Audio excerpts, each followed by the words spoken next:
Oh, hi. This is Cooper Glover, 1972. Um, Anyways, I said that I would show my Criterion Blu-rays when I got them in the mail from Barnes& and Noble sale for 50% off to Dean a DVD. And anyways, I got them in the mail today, so I was going to show them.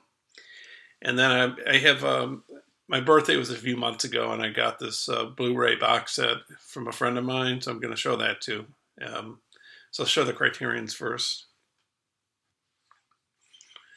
The first one um, is one I already own on DVD, but um, now I had the Blu-ray of it, so it's Mulholland Drive.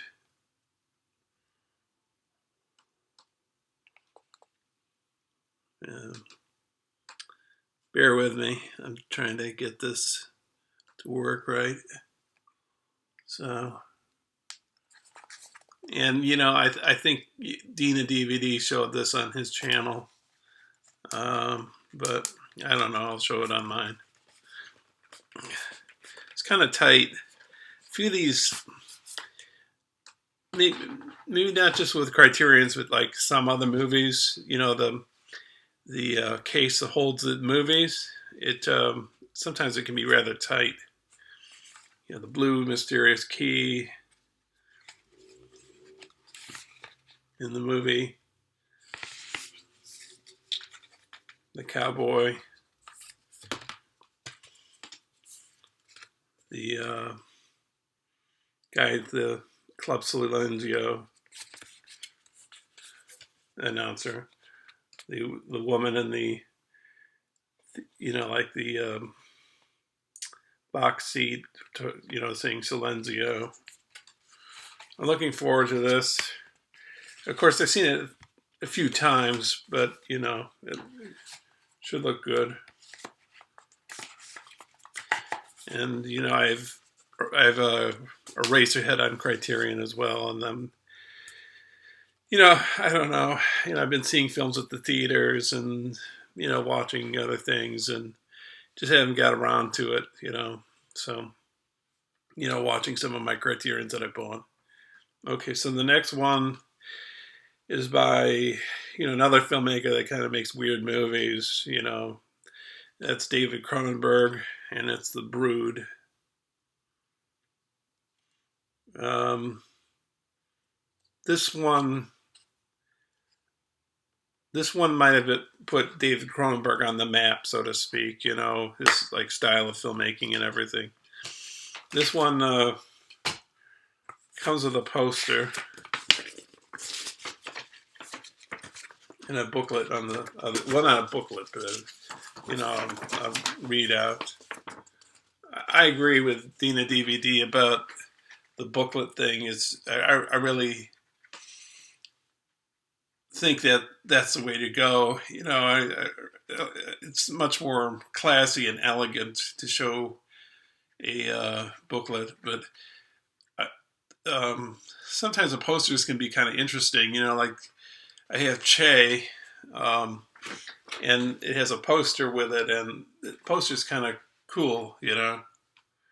But anyways, it has this essay in here, and I guess blood spattering, on the paper.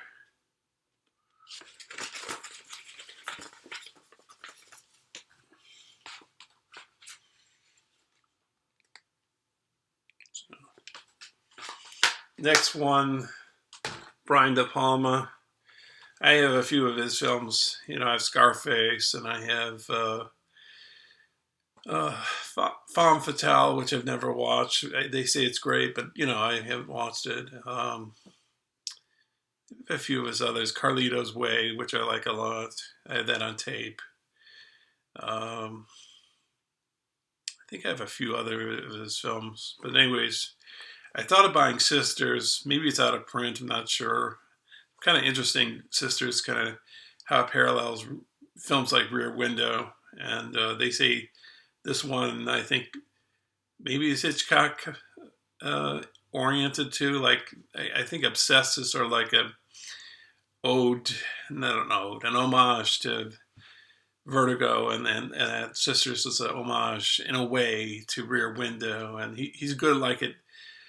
Brian De Palma is good at like referencing other directors without seeming to draw too much attention to the fact that he's drawing too much attention to a director. He's doing it subtly, and he's not like laying it on too thick. And you know, in another case, it would you know, it would draw you out of the movie and sort of look sort of pretentious. But anyways, I got Dressed to Kill. I don't really know a lot about this film, but I believe I've heard of it, and it looks good, you know. So we've got this is a woman with an axe or a knife or something like that. I don't know what that is in these small photos. Oops, my case almost fell on the floor there. Okay, and essay right there.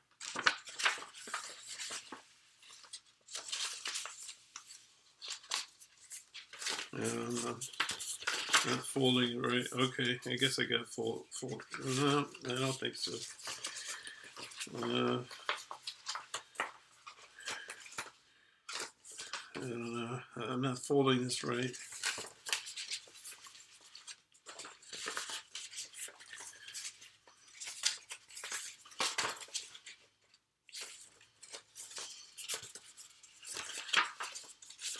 Oh, I see.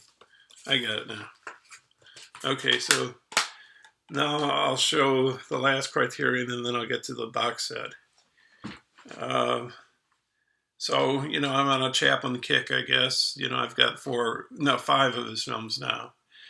I have the, you know, the classics, you know, Gold Rush, Modern Times, City Lights, and I've watched all those 3, and The Great Dictator, which I haven't watched. Well, I watched like the first 10 minutes or something. It's not that I don't want to watch it. It's just I don't know. Maybe I'm lazy or something. I just didn't get to it. So at some point I will. And the previous Criterion sale, you know, in the summer, and I showed this on a previous video. I bought Limelight.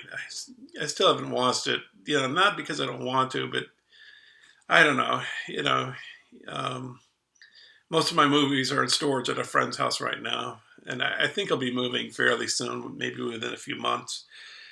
And but anyways, so the one I bought this summer was Limelight, and haven't watched it. But this is a new one I bought, and I bought it because Dean and DVD thought it was an interesting film. So it's Monsieur Verdoux. So you see the Chaplin faces in the front there. And then, of course, you see Chaplin's face right there.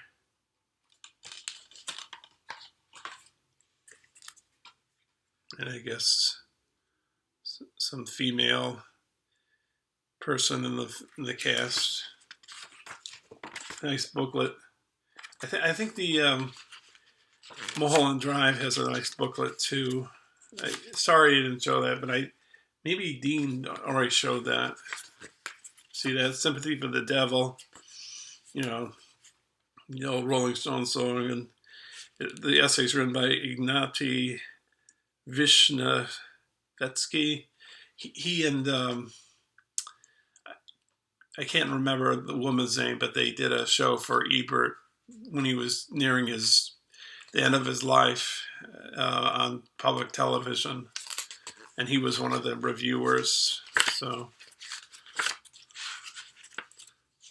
and then something written by Charlie Chaplin himself.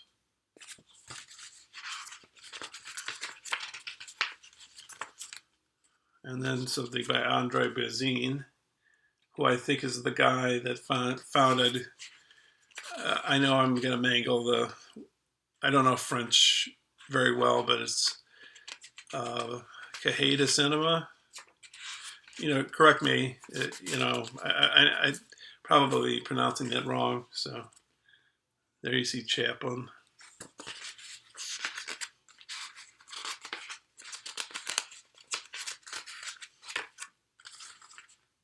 And another picture of Chaplin.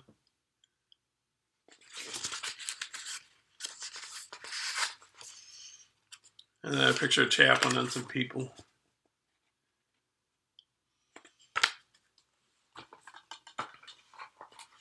Okay, so now let's get to the last thing in the video. This is a box set I got from a friend of mine, and it's a very interesting set of documentary films. It's called The Decline of Western Civilization.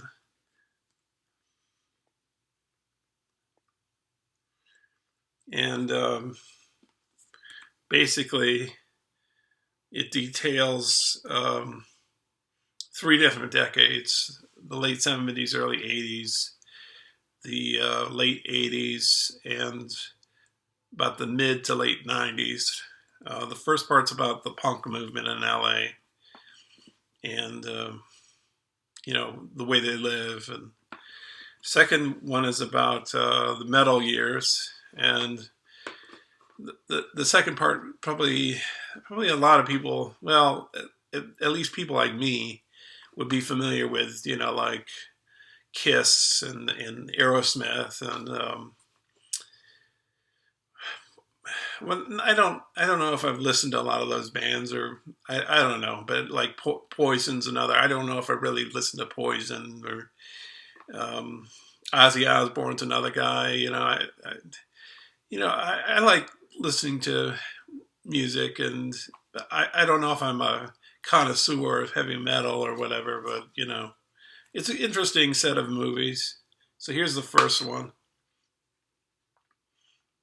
and that guy's from a group called the Germs.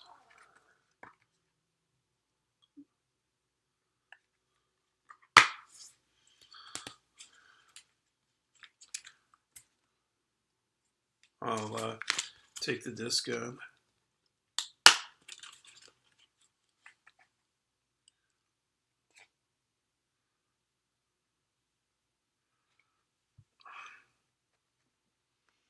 And it's very hard to do this. I mean, it's sort of hard.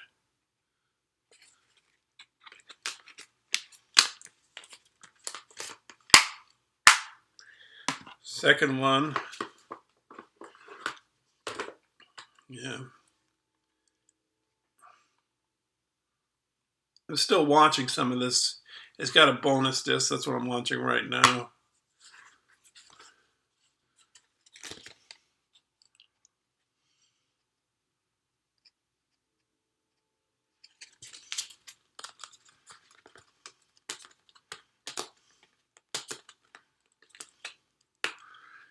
And she sort of, the woman who's the director of the movie, she asks the people she interviews, audience members and musicians, like, where do you see yourself in 10 years? And she sort of, I don't know if she like tries to make them look bad or anything. But it makes you think, like, what are you going to do in 10 years? Like, you have this great career, but you got to think of the future too, so it's kind of interesting. But let's see, there's some,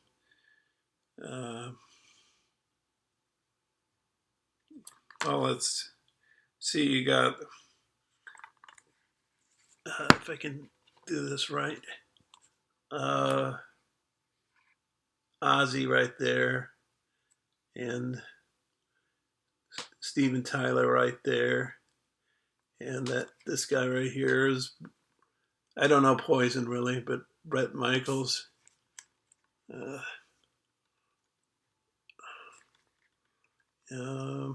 Yeah, so then the third part, the first two parts, she said got distribution. I see in the bonus parts, but the third part didn't, and it's kind of a shame because it's an interesting documentary.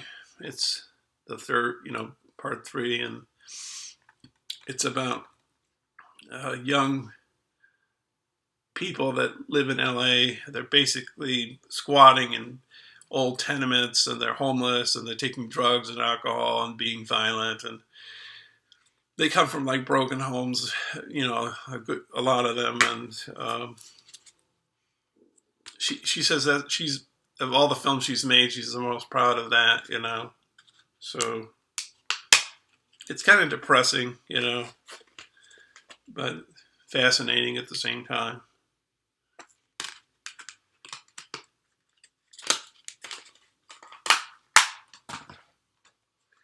And then the last disc.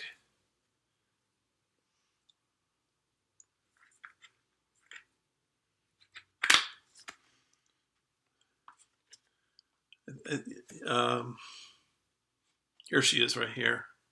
That's her. Penelope Spheeris. She directed Wayne's World. And then it comes with this booklet.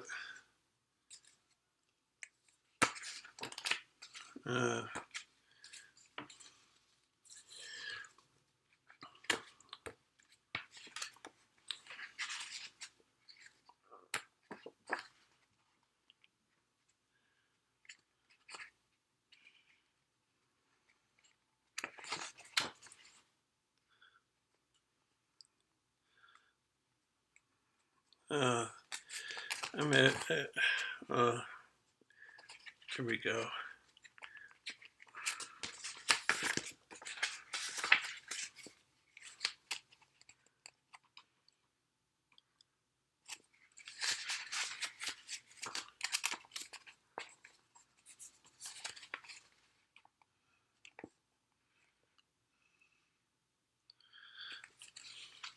I'm recording this on my MacBook Pro, so it's kind of, the camera's not the best all the time here. Oops, sorry about that. Oops.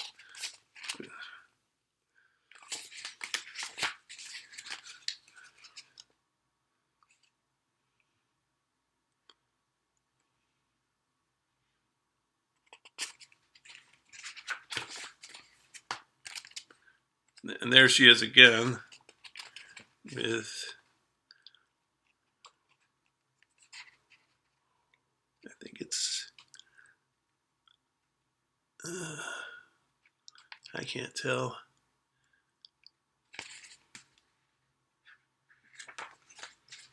Oh, here she is with Steve Tyler and Joe Perry of Aerosmith.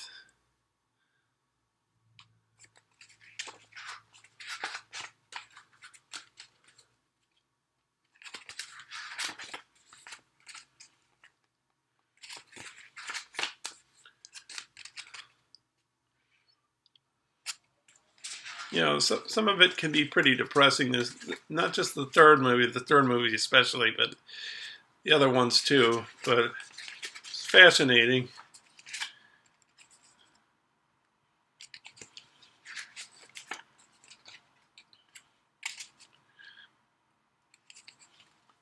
And it's sort of engineered for the films for people that, it's. I mean, it's like when Paul Stanley of Kiss is interviewed, he has three women next to him, so when Gene Simmons is interviewed, he's at a lingerie store with some women, and so that's the kind of,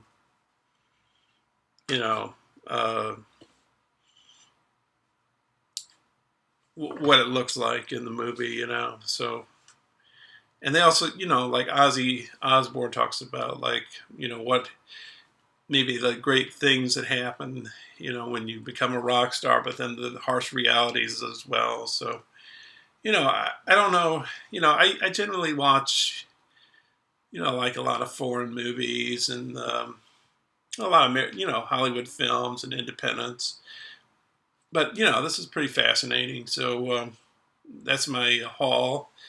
And thanks for watching. And this conversation can serve no further purpose. Goodbye.